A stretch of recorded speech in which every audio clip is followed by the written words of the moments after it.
Во время поста в Рамадан мусульмане ничего не едят и не пьют. А как быть со слюной? Можно ли ее глотать?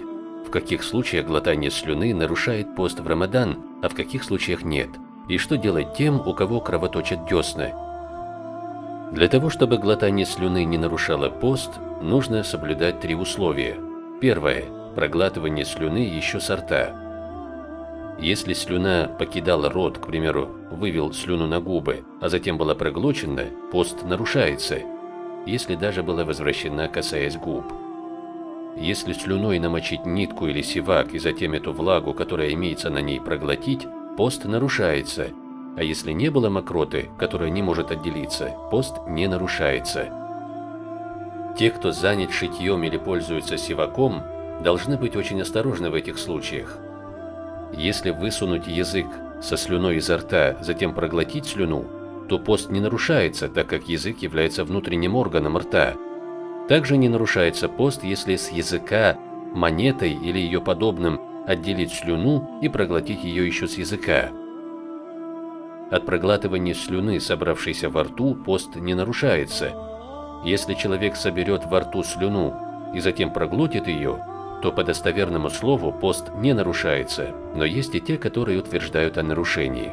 Второе. Слюна должна быть чистой.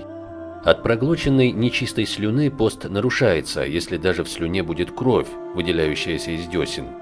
Рамали в Нихаяте пишет, если у человека большинство времени или все время десна кровоточат, то поскольку ему трудно уберечься от крови, делается снисхождение. Ему достаточно выплюнуть слюну.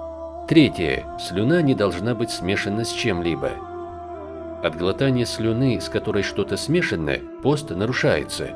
К примеру, если проглотить слюну с изменившимся цветом от того, что вы намочили крашеную нитку, или от намоченного водой сивака проглотить воду со слюной, пост нарушается.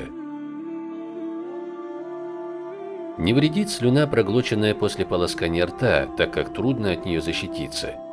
Тот, кто без цели набрал в рот воды, затем позабыл о посте и проглотил, его пост не нарушается. Если вода проникнет внутрь от того, что в воде постящийся открыл рот, пост нарушается.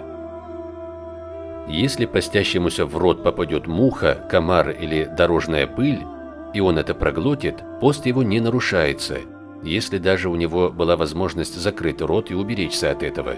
Это потому, что трудно постоянно от них защититься. Более того, если эти предметы попадут внутрь от того, что мы будем держать рот открытым, пост наш не нарушается.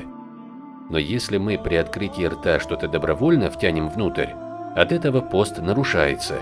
Если нарочно держать рот открытым и этим впустить в рот пыль, нужно промыть рот. Также нужно промыть рот, если мы, имея возможность защититься от пыли, но не сделав этого, набрали грязную пыль. Согласно мнению Ибн Хаджар, грязная пыль вредит посту, а Рамали утверждает обратное. Аллах знает лучше. Не забудьте подписаться на канал, поставить лайк, оставить комментарий и нажать на колокольчик.